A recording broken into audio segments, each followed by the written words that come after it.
Thank you, Senator Rosen. We've been joined by the chair of the committee, Senator Cruz. You are recognized. Thank you, Madam Chair.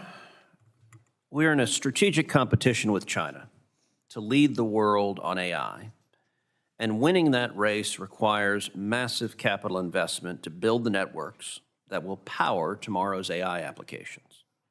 When we talk about permitting, it is often on the energy or resources consumption fronts, but building out the networks to connect new AI infrastructure faces many of the same hurdles. Mr. Spalter, first of all, happy birthday. I understand today is your birthday. Thank you very much, So we Senator. held a giant hearing for you in celebration. For your members, to what extent are outdated, slow, or duplicative permitting requirements at the federal, state, and local levels slowing broadband network deployment? And how many years, on average, does fiber construction take to reach a given rural or remote location, and what percentage of those delays are due specifically to permitting? It is the singular biggest barrier, block, and pebble in the shoe of our innovation economy. Fiber networks can only be built at scale and at speed if we can equally give attention to permitting reform. We can deploy networks in weeks, sometimes in days. We are ready, equipped, and have the capital and the will to do so. The challenge, though, is that we are seeing in many instances that we're having to sit and wait for months, sometimes years. In Big Bend, one of our members had to wait 2 years to get a permit from one of our federal land agencies over a debate about whether there was a forest in the Chihuahua Desert. This is illustrative of the kinds of challenges that we're facing at scale, which is why the legislation that you're considering here is so vitally important. Well, thank you, and I can verify firsthand there is no forest there. Mr. Spalter, in addition to new builds, your members are investing heavily in upgrading their existing networks to keep pace with growing data traffic.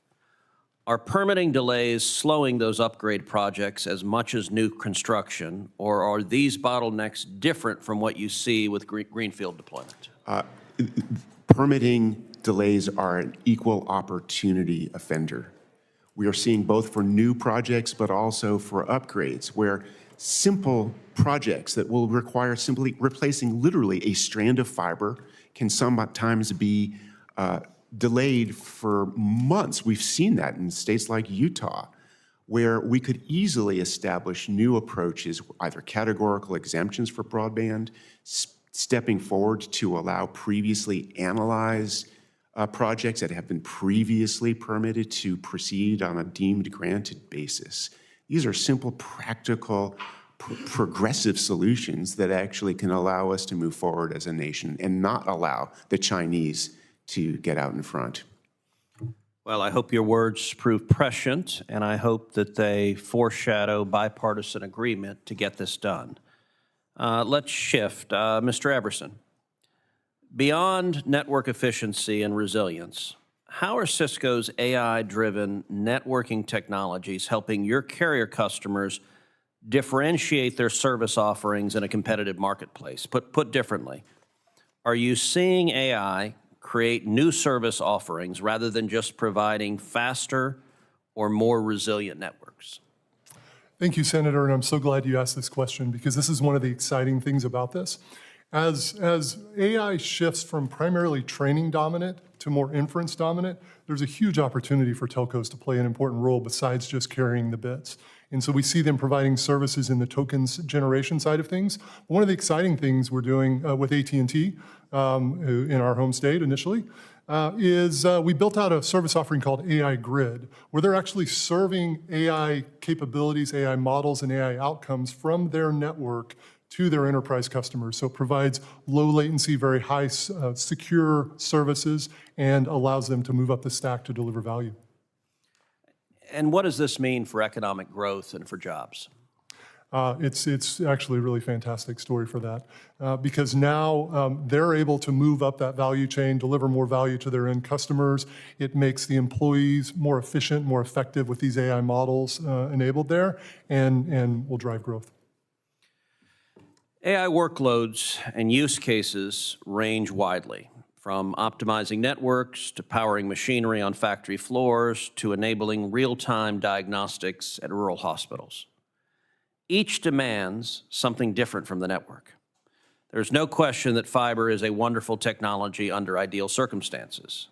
But given how long build-outs would take at a nationwide scale, putting all of our eggs in that basket would leave many innovative network use cases, not to mention entire regions of Americans relying on them, waiting for years until shovels broke ground. Mr. Everson, can you speak about how embracing the full toolkit of network technologies available today, including fiber, but also wireless, satellite, and others, will enable greater connectivity and access to AI across all America, not just in data center hubs, and on a faster timeline than a fiber-only approach? Thank you, and I couldn't agree more. You know, as I mentioned earlier, but the user shouldn't have to care where they're connected or how they're connected. They should get the same level of service.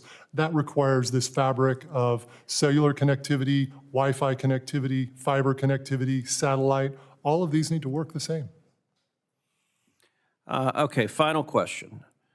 Mr. Everson, Cisco has visibility into network traffic patterns across the industry. Based on what you're seeing, is the 800 megahertz spectrum pipeline and the Working Families Tax Cut sufficient to meet the U.S. carriers' 6G capacity needs? So number one, thank you to everyone for the 800 megahertz. That is enormous. And a global imperative, but obviously a domestic imperative. I think what I would say is it's a great start and a significant chunk, and merits further evaluation after that. Very good. Thank you. Thank you, Senator Cruz. Senator Blunt Rochester, you are recognized. Thank you, Madam Chair, and thank you also, Ranking Member Lujan, and thank you to the panelists. Mr. Everson, AI applications are becoming more integrated into everyday life, from education and healthcare to businesses and manufacturing. And as they do, Americans will increasingly depend on broadband networks capable of handling the demand. Cisco has projected that AI and agentic AI will drive consumer network traffic up by roughly 6.6 times by 2035, about 64% more growth than we'd see without AI. What investments or network upgrades will be necessary to ensure broadband networks can keep pace with the AI-driven demand? Thank you so much, Senator. You know, the capacity is one story, and you illustrated that very well. And so we need to keep upgrading and enhancing our fiber capacity, cellular network capacity, all of these different pieces. We also need to account for sort of the differing traffic patterns as well. So while we're re-engineering those, you know, the traffic pattern is shifting to where, you know, primarily we're consuming content on our phone or you know, at home or whatever. Now, as that context and everything has to go up to the cloud, we need more lanes going upstream as well. Thank you.